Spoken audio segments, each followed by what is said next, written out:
Lieutenant Cole. Welcome aboard. Thank you for joining us for another TV Lingo discussion. I'm Eddie Lingo. I'm Ron. And today we're going to talk about the Netflix original series Black Mirror, Season 4. I wish we could have talked about seasons prior to this, but today we're just going to focus on Season 4. This show has been growing in popularity.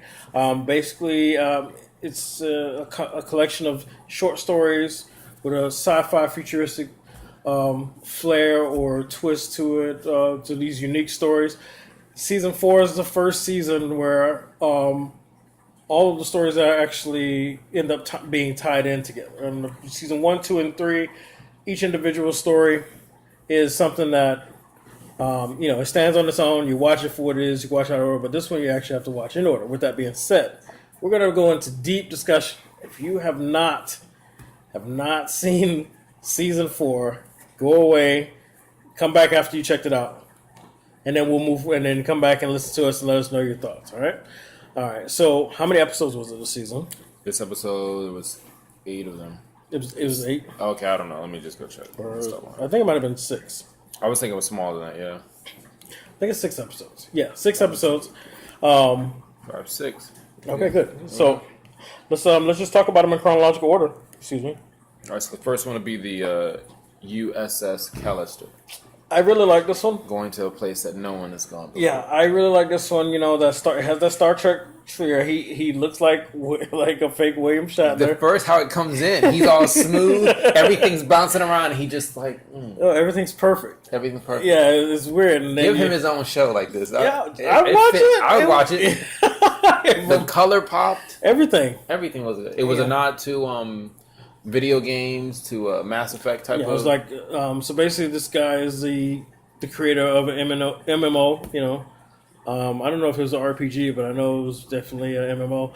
And if you didn't catch it, he basically has his own offline version where he can take your DNA and somehow add your consciousness into his game, and he can control you and keep you in there. Now, it's a portion of you that's recreated, so it's not actually you. So you exist in the real world. But you're still very conscious of who you are. Yeah, you're yourself, and who you used to be in this offline version of the game. You can't make you do what you don't want to do, but he can control everything like a GTA code and all that. Exactly. Stuff. What I liked about this the most is that he never had the courage to speak up, whether somebody was doing him wrong or whether he was actually attracted to someone. He could never say what he was feeling, so he would just wait and then to get home and be in complete control of the game. And at first, I thought it was cool because I thought some of those people deserved it. Yes, man. Because I felt bad for him. Like, at first, you felt bad for him. He wanted the coffee, and then how the intern was like, he went like bubble guts. He's like, oh yeah, skim milk. Like that was his reasoning to remember. And it's just like, yeah, put him in the game. Mm-hmm. Like everybody at one point either like disrespected him or just stepped over him, and I got it. And then when he meets somebody that's actually a fan of his, and you could tell he's got a thing for I was really very, very disappointed when he loaded her into the game, and she never wronged him. And he treated her the worst because she was rebellious, and I was like, damn, this took a hard left, you know? Yeah, he just assumed because she was already starting to talk to the co-founder, the other guy. Even though there was nothing really said, he just took it as, well, he's got his hands on her, I'm done with her. So I like her enough to put her in the game. And then after that, of course, it was a good transition. The writing on that one was great because at first you did feel bad for him, then you realize he's super fucked up. Yeah, and when they're trying to figure out ways to beat it, and they're warning her like, no, he can do things. It got darker when he mentioned that he uploaded the conscience of the guy's son. Yeah, little kid, just to kill him, and let the guy watch, and then said he would do it again. I was like, but the acting on that guy, he was in Friday Night Lights as well, the seasons. But he went from that nice guy that nerdy guy. He was able to switch over, good acting in my opinion, to switch over to be that confident guy, and then the power hungry god complex type. Mm-hmm. And you could hear it in his voice. He was like, "Do you want me to bring back the kid?" But it wasn't like power. He sounded like a spoiled kid, like a spoiled little that brat. He's going to tell his dad. Oh yeah, he was throwing a fit. Yeah, and he was when like, they were do you want me to? Do you want me to? I'll bring him back. And I'm like, wow. He was throwing a fit, and he definitely was coming unglued. He was coming unglued, and I thought that was great writing. I thought the way they realized how to beat him was good, and everything about the episode. I liked. To get him trapped, the wormholes. The only problem I had with it is if this is his full build, and he's able to do things because he created this game. Mm-hmm. I understand being tricked a few times, but not being able to source the code to make it where you wouldn't lock yourself in or out, or to make a situation where, like, when he jumped into the broken vehicle, it's his game. He turned it on, picked up speed, and even surpassed the speed that the game allowed because he can create it. He couldn't stop them from getting out. Like, I just feel like no matter what happens in Grand Theft Auto, even if I do it on my own, I could always press a button to add for more troops, to bring the stars down. I could do whatever I want. Everything short of turning off the game. Well, from the way I understood it is, once they got the game online and the patch started to upload, no adjustments could be made.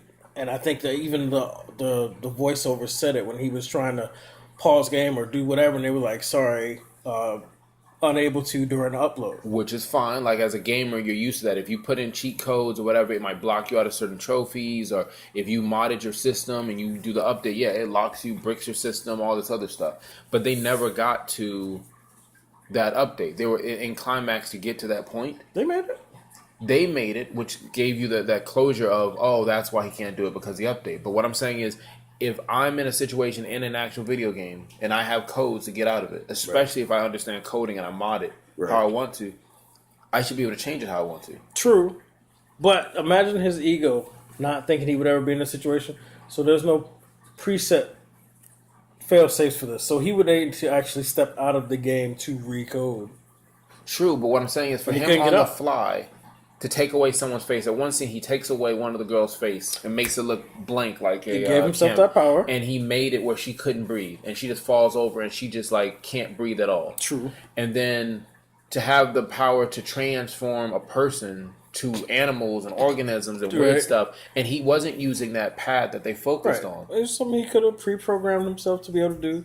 I'm not. Again, it was a great episode. Don't get me wrong. I'm just saying that I wanted more. I can imagine him thinking of giving himself this power, but not thinking he would ever be in that situation where he would need to create some type of power or failsafe for that, and that's why they caught him off guard. So you're telling me you're going, and I understand. I'm smart. I'm coding. I understand. I don't know what the cause and effect could be, but I understand without a shadow of a doubt. If you get to that wormhole, that update, it could some things up. You telling me I can't just take your faces away again and watch you guys literally sit on the floor?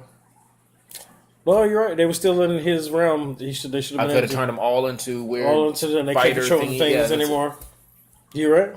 So I'm. Don't get me wrong. I just thought the ending didn't warp speed. No pun intended. I guess I just wanted them to win so bad it didn't bother me. So, but did they win? They're still in the game. Yeah, but they're free of him, and they're they have to. They got to survive with the games. So a video game. Yeah, they're gonna be listening to 12-year-olds. We need some Mountain Dew. 12-year-olds who gonna be dropping the N-bomb every time they can because they think you can't find them. Anyway, or for the system. So man, that's why I don't play online as much anymore, man. All right, so we both agree that episode was good. What's the name of the second episode? Captain Daly. Hip hip hooray!